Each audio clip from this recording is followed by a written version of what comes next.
And he has gone on the record, and basically since he's been doing these interventions and slowing progression, his repeat heart attacks and heart attacks in his patients have basically almost been eliminated.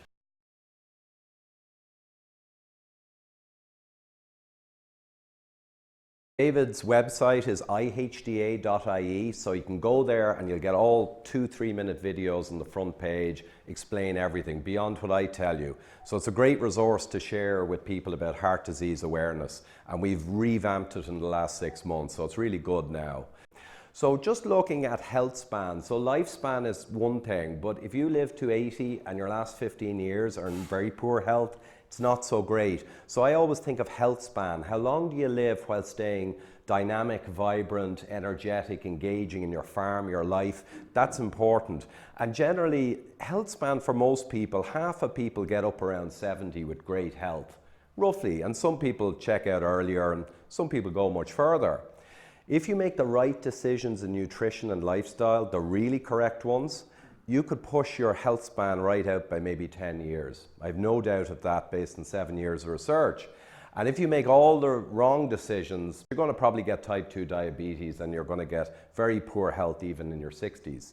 So this is just the way it is. There's a big difference between the right and the wrong choices. You guys work like hell. I know I bust my ass most of my life to get retirement that I can enjoy, you know, put aside resources and enjoy this period. So there's a lot to play for. And out here, if you're healthy, there's a ton of great stuff you can do. You can watch grandchildren grow up, you can engage in sport, it's a super time if you're healthy. So it's well worth fighting for. Quick thing, genetics loads the gun, but the environment, lifestyle, nutrition pulls the trigger. And what this means is there are rare genetic diseases and there are genetic things you can have in your family that tend towards giving you heart disease or cancers, but mostly what drives disease is what you put in your mouth and how you live your life. That's just the way it is. Genetics is a factor, but what's most important is how you live your life. That's the big thing. So the biggest challenge is atherosclerosis. It's a big word, but this is the disease that causes most heart attacks. So I'm going to just explain it to you and hopefully not too complex, give you an idea. So when you have a young person who's healthy, the inner lining of their artery, these are your blood vessels. You have hundreds of miles of blood vessels, big ones in your heart. They're the ones that give you heart attacks. A young person has a healthy inner lining of the pipe. So you can imagine a Wavin pipe and the inner lining is the seal. It's in great condition. Blood pumps along, no problem. The average middle-aged office worker now, they begin to get pustules. They're like little boils or pimples on the inner wall, inside the wall. And that's heart disease. That's most of it. And you can have a few of these or you can have thousands at middle age. Huge difference in risk depending how many you have. And over time, if you keep driving this process as you get older, if you have quite a lot of these atheroma, right, they're called, they get bigger and bigger and more dangerous, and your body brings in calcium. So it actually brings in bone formation to try and stabilize them. You know, calcium kind of tries to repair this pustule and stop it bursting. And that's the problem, is bursting. If you keep driving the disease with what you eat and how you live over time, eventually some of these will rupture and they'll burst and they'll cause blood clots. This is heart disease, right? These pimples bursting. You might have heard its pipes narrowing down. That's part of it, but it's not the real part. So these little ones will happen, but eventually, as you can imagine, if you get more and more of them pop, you get the big one. And that's a heart attack. You get a full blockage, oxygen's gone to the heart, dies within minutes. And a third or even up to a half of first heart attacks are fatal. So it's a huge deal. It's the biggest killer in the world. And this is how it works. The crucial thing is, imagine you could go back 10 or 20 years from that heart attack. God help us, a fatal one. If you could go back and you could actually look and see, well, am I a type of person who has a ton of this problem? Or maybe I have none of it. You'll only know if you look. But if you went back and looked, you could actually find out if you had loads of this going on and you're at huge risk, and you could put in fixes. Now you need to know what the right fixes are, and real food is a big part of fixing it, trust me. So if you did that, we know now you can achieve stabilization. So the calcium doesn't go away. Basically you stop making new atheroma and the old ones just sit there stably with the calcium over them. So you achieve a massively lower risk. Some studies suggest 10 to 20 times lower risk if you go in there and do this. So it's a huge change if you do it, if you know about it. And then you can avoid the heart attack and maybe get 10 or 20 years more. And what you do to fix this problem, it's going to make you feel way better and healthier in every way, even your mental well-being. So it's a win-win-win-win if you do this. So coronary CAC, coronary artery calcium, that's the test that Brendan referred to. And the idea is, and David Bobbitt, my sponsor, spent 4 or 5 million with no return to get the message out about this test. That's the key thing. Before people have a heart attack, that they get a heads up and they can take action. It's a right to know issue for us. So our goal is to accelerate awareness. We're not trying to tell the medical profession to do something different. We just want people to know about it because doctors generally don't know about it. It's been recommended for middle risk people, which is most people at middle age are middle risk, for nearly a decade in USA and Europe. But the medical industry doesn't like the scan. So I won't get into why, but it's a commercial, financial kind of thing. And it's now in the 2018 USA guidelines, the top world heart guidelines. It's been put up to 2A level evidence. So it's a top recommendation for middle risk people, but no one knows about it. Trust me, in Ireland, most doctors have no idea of what I've just said, which is a tragedy. So you'll see a 1-minute video on our homepage, ihda.ie, with a senior medical person being interviewed. And in 1 minute, he just describes what I told you.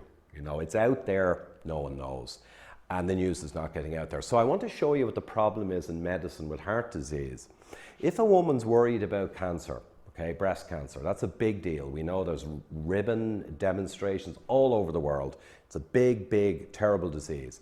Well, what happens is they have a mammogram. They have a quick scan and they will go in and look and say, well, is there a tumor? Is there a growth? Let's go in and look. Makes sense, makes sense.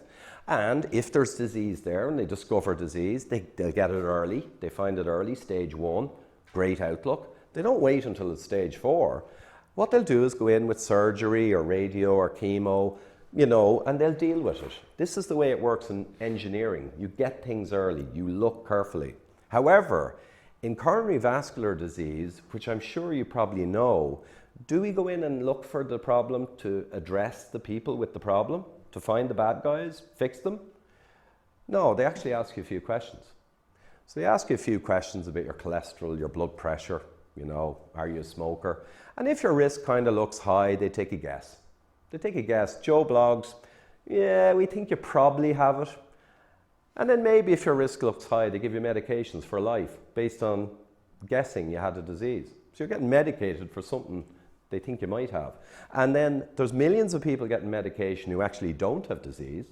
And there's millions of people who have huge disease, but the guess is wrong and they don't get the meds or any warning. And they die, right? This is the problem. If I reverse it, the situation, imagine for cancer, they asked women a few questions and took a guess. And then they said, we think you're probably likely to have cancer based on your exercise and a few blood tests. We give you a little bit of radio, just in case you have it. We're not going to look. That wouldn't be acceptable. And imagine in heart disease, they actually use the calcium scan. 5-minute scan, they go in and they find out exactly what's going on. And then they properly treat you. If you have disease and you get a new lifestyle and you fix it, or if you don't have disease, you're spared taking drugs for life. This is the way it should be, of course, okay? So we look at CAC. To save the most at risk, you must identify them. So this is an engineering principle from my old world.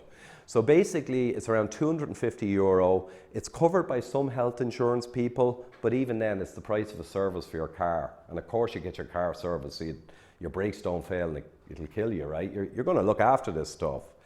It's the most amazing test, and the radiation, which some of them talk about, there's a little radiation, it's trivial. It's irrelevant, actually.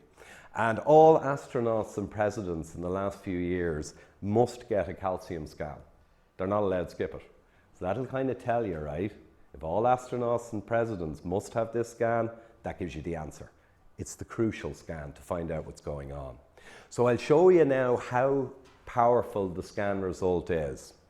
This study, and they're all the same, No matter what age you are, if you have a 0 score in this scan, no calcium visible, you've got a very low risk of heart attack in the next 10 years, right? Very low, not 0. Even if you've no calcium, you can still get an electrical problem in your heart or whatever, but you're very low risk. If you get a 1 to 100 score, you're 5 times or more likely. That's a big multiplier, 5 times more likely. And if you get a really high score over 100, which many people will get, and no one knows they've got disease, 20 times more likely to have a heart attack in the next 10 years with a high score. So no test comes within 1,000,000 miles of this. It's the way it is. To put that in context, a 50-year-old who gets a high score is around 20 times more likely to have a heart attack in the next 10 years than a 70 or 80-year-old who gets a low score. Even though obviously an older person's much more likely to get a heart attack because we age, we're more likely to have problems, the calcium scan blows away age as a risk factor, right? It's the answer. It's simply the answer. David Bobbitt, my sponsor, got a score like this, found out all about what I've told you, and he went crazy because he knows millions of people around the world are going to walk into a heart attack and die, and they could have been discovered with the scan and they could have done something. And it's their right. It's their right. And he founded Irish Heart Disease Awareness because of his outrage. So can we intervene? I mentioned what happens if you get a high score? If there's nothing you can do, there's not a whole lot of point, right? You get the heads up, you get a warning before you die, before you get a heart attack, you need to be able to do something. So you must stop the progression that I mentioned earlier. And I'll just show you one study, but there's many in humans. When they looked at people with a high score at the start, right, so they're obviously really high risk the day they get the score. They have a ton of disease, right? And over the 5 years, they tracked these people and they gave them more scans. The guys who scan result was increasing more than 15% a year. So they're growing more calcium, more pimples, more disease, more risk, right? They actually had around a 50% rate of heart attacks in this study over 5 years. That's 1 in 2, like double barrel shotgun. It's insane. So a high score that's increasing fast, it's Armageddon. Now, the same study, the guys who had the similar high score at the start, but over the 5 years, their score increased slowly, right? Do you think they had a lower heart rate, attack rate? They had 3%. They were 17 times lower risk once they were not rapidly progressing. So this is the thing you must achieve. This is the goal when you have a high score. But if you don't know you have a high score, you'll never try anything. You're just going to walk into the heart event. William Davis, MD, a cardiologist. I have a huge number of cardiologist friends, and many of them are doing this. He published a study back in 2009. No one knows about it really. And he intervened, lowered sugars, lowered carbs, used vitamin D, some nutrients, stuff like that. And basically he showed in 45 people that he got the calcium score to reverse in 21 out of 45, which in medical dogma is impossible. But he got it. He got it. He got slow progression, i.e. fairly safe. He achieved that in nearly another half. And he only got fast progression, which is the norm in most people, in a few people. And he has gone on the record, and basically since he's been doing these interventions and slowing progression, his repeat heart attacks and heart attacks in his patients have basically almost been eliminated.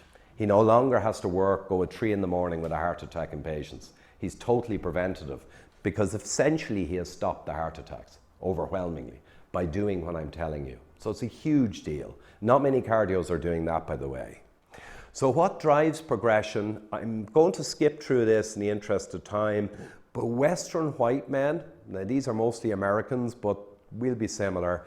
You can see that the top 10% calcifiers, the worst guys, get massive scores up to the thousands as they get older. Look at all that calcium, right? We're riddled in the West with heart disease. We're riddled, completely riddled. And basically 40% of heart attacks are in the top 10% calcium scorers, obviously, and bugger all heart attacks are in the low scorers. But if you look at Semaine men, they're in Bolivia, they're an ancestral population eating real food, no processed food, no modern sugars, carbs, no vegetable oils, no croissants, all that crap. They have no calcification. They're humans, it's not genetics, right? The Katavan peoples, again, more primitive, slightly primitive peoples, they have the same, no calcification, they have no heart attacks, basically none. How? And actually these guys have similar cholesterol numbers as these. It's not really the cholesterol. What is it? Well, it's a bunch of things, but I'm going to skip through. The main thing is they have no metabolic syndrome, no hyperinsulinemia, high blood insulin. They have no diabetic type, physical problems. But we have an epidemic in the West. So that's our problem.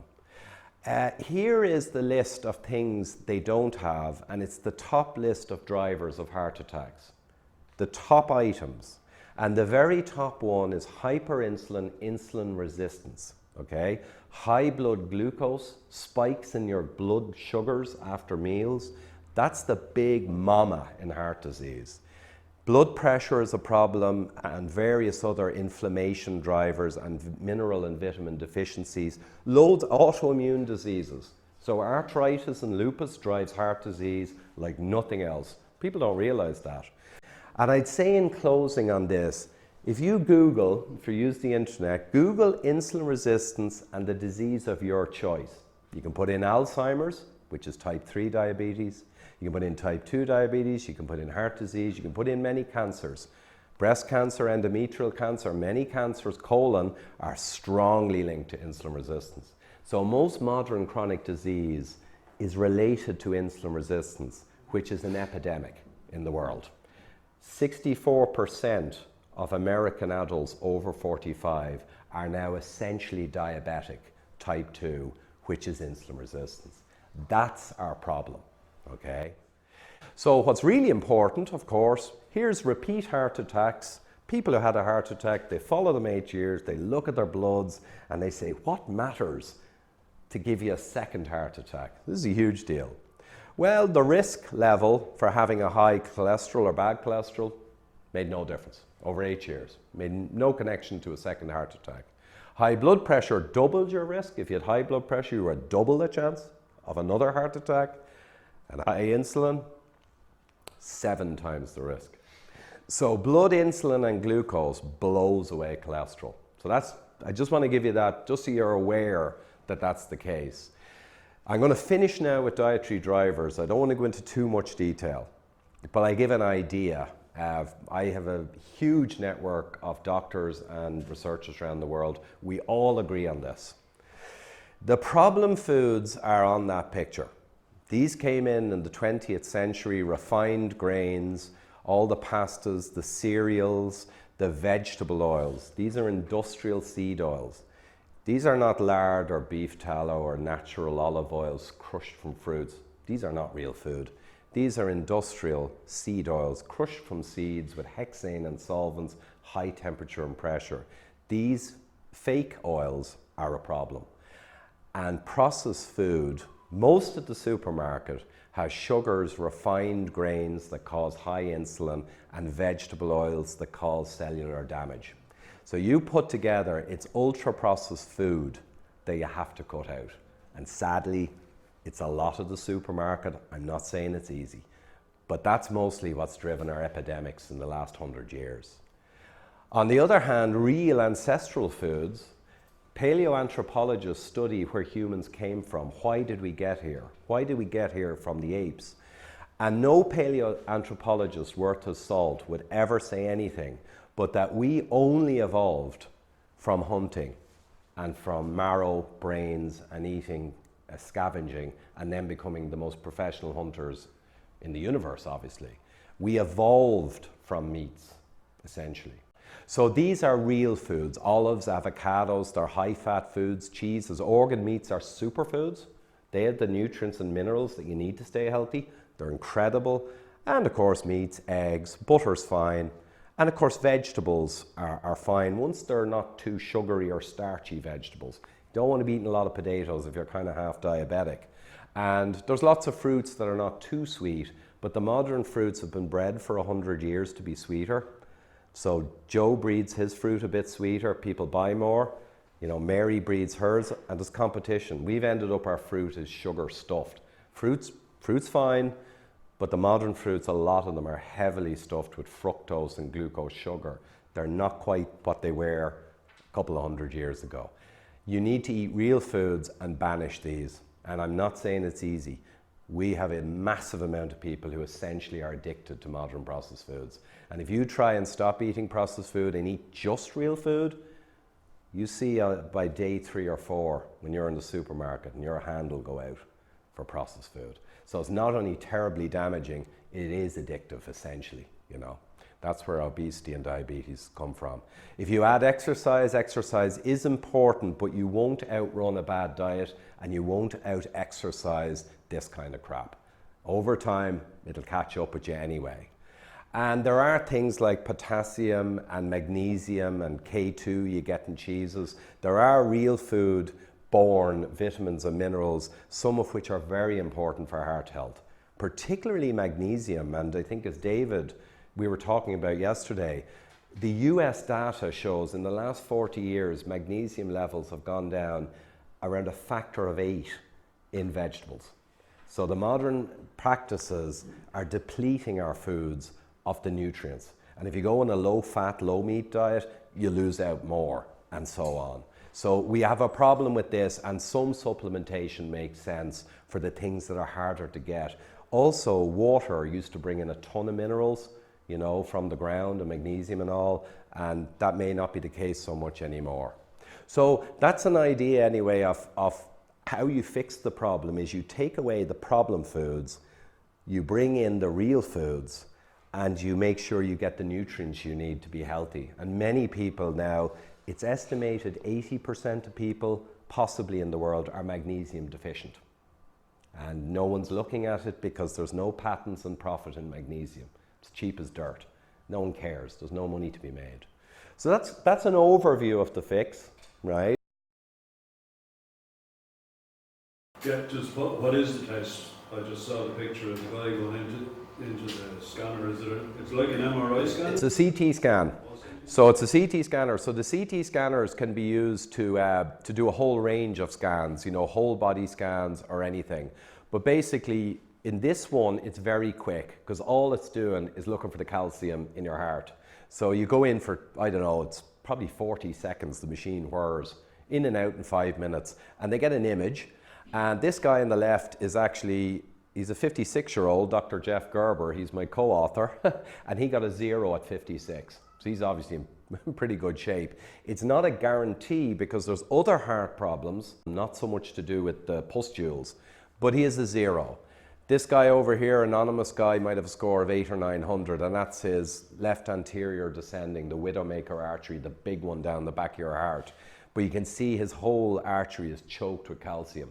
So all of those repairs over the last 20 years, he's keep pushing his disease, more and more pustules, body's calcifying them, trying to take care of them. But generally that person, if they keep going without changing, they're going to get a rupture and blow, generally. So that's a high score. But a CT quick scan, that's it. And is that the only result you get from a CT scan, or is the CT scan used for other tests as well? Well, the CT machine can do a ton of different protocols, scans, head, brain, so the machine can do tons. But all you need is a place that has the software to get the machine to do this thing. This is a CAC, coronary artery calcium score, and they run the machine program for that, boom, they get it. But yeah, that machine is the same CT that can do head scans, brain scans, same machine. Yeah. Ivor, what's the recommended age to start to a CT scan? That's a great question. No. So middle risk, so you saw those risk calculators, and I'm going to briefly go to them. Where is it here? Oh, I've got to zoom ahead. The risk calculators that I showed you there, they decide your risk. And what happens basically, here's the risk calculators, different ones all around the world. All the boffins have made these over 30 years, but they get it wrong a lot. But they give you low, middle, or high risk. If you're middle-aged, right, and you're low risk, The system says you don't really need a scan, because if you're truly low risk on a full algorithm, you probably don't have a problem, and maybe you don't need the scan. If you're high risk in these things, you probably are in trouble, and you should just act like you're in trouble even without a scan. But if you're middle risk, which is most people, the majority of people are middle risk, and we don't know where they are. And that's where the scan will take 70% of the middle riskers here, where we're not really sure what's going on, and it'll move them into high or low. The scan will tell you. Men over 40 or 45, women over 50 or 55. That's the guideline. Women have a 10-year protection because of certain factors.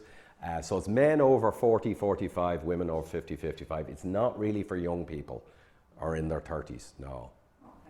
Now, the interesting thing is, I had a guy who was 29 who wanted a scan because his dad died at 38 of a massive heart attack, an American guy, and he knew he had a bad history of junk food and smoking, and he wanted one to find out. And he pushed the doctors in America, and they said, no, you don't need one.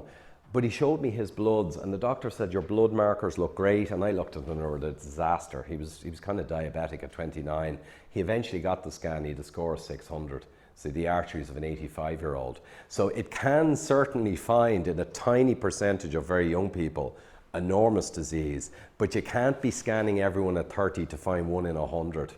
Well, I know it sounds harsh. You'd still want to find that guy, but you can't be recommending 35-year-olds because too many of them are highly unlikely to have a problem. Well, you can never say never either. A low score is not a guarantee. You could still have a congenital heart defect issue, electrical issue. A low score just means what I said, that it's vastly lower risk than a high score, and IHDA are focused on finding the truly high score people and getting them help to prevent a heart attack. We can't save everyone, and the low scorers who have low risk, it is, I'll just show you here once more, the low scorers in green, they don't have zero risk, it's not magic guarantee, but they're very low, 2% in 10 years. The high scorers are 10 or 20 times higher. And in fairness, we're going after these guys because these are most of the guys who are dropping. What's the likelihood of having this included in the VHI health check? Well, there's a movie called Widowmaker, and we might send the link after if you have your email. I've put it on YouTube for free, and David spent $2 million to get it made. And it tells the story of why they're not using the calcium scan. And I give one example, but there are many business reasons they hate it. So one quick example, I'm conscious of time, the Mayo Clinic had a team of technicians and technical people. And when this came out 35 years ago, this scan, the guys who discovered it saying, oh my God, we can see heart disease in 5 minutes. Wow. Why did it not get used? Well, the Mayo Clinic people looked at it and realized, of all the people we put into the cath lab and we do angiograms, which make us a fortune, you know, they put the tube in and all, big operation, big deal, make a fortune. They went and found out half the guys we're putting in for the angio, half of them have zero scores. And if you have a zero, you should not go for an angio. So they said, wow, we can have the number of people coming in. And the management just looked at it and they shut the program down. Just shut the program down immediately, because 35% of their revenue came from the angiograms. You're going to half the angiograms, the hospital could nearly go under. So there's that, and the drug companies hate it because you're going to take more people off drugs who don't need to be on them, then you're going to put people on drugs who do need to be on them. So every medical business interest has nothing to gain from the scan, and that's why it never got adopted. The only person who benefits from the scan is the individual who gets the right to know and take action. But would the VHI not benefit from it? If they're taking in my premium and they're not paying out because I'm not having a heart attack? There is potential, and I've been following up with insurance companies. Yeah. There's potential you could get them engaged because they could scan and they could know the high risk versus low. It's very hard to influence insurance companies though. They have a 40-year history of not touching this kind of thing, and it costs them money up front. There's all kinds of murky stuff, but we're hoping the life insurance industry as well will help get this adopted. I'm talking to people in Swiss RE and life insurance, because they could use this and really find out who's at risk, and they could also find out who's at risk and give them a program to fix their risk. Not just say, oh, you're at risk, we don't like you, but say, okay, the person then could take action, say, shit, I got to do something, which is the big deal, yeah. We won't keep you too much longer, but I got the test done on Wednesday in Wexford, €200, and I'm expectantly waiting on the result. You have done a programme. You want to just briefly mention about the GA? And Yeah, so we've made a movie and we've scanned 44 GA heroes from the past, from the 91 down Meath match, the big one. And like Brendan says, we scanned 44, got them all done, and around 20% had really high scores. So that's 20% of people. All of them were assumed healthy by their doctors, by themselves, and 1 in 5 of them had super high scores, and they had to get follow-up immediately. So it just indicates it's similar in the general population. Sports stars are not protected really, not a whole lot. Their earlier exercise and health gives them a slightly lower risk. But essentially out there, in middle-aged people in their mid-50s, there's around 20% of them are walking around with massive bomb scores. But no one knows because they're not using it. We're going to do a full movie and follow some of the high scores journey next year. Yeah. So it's basically a situation where no one knows about the ultimate test to find out your risk and to allow you to take action. That's the problem. And the link in, of course, is that it's nutrient-dense foods contribute to the health that avoid a heart attack.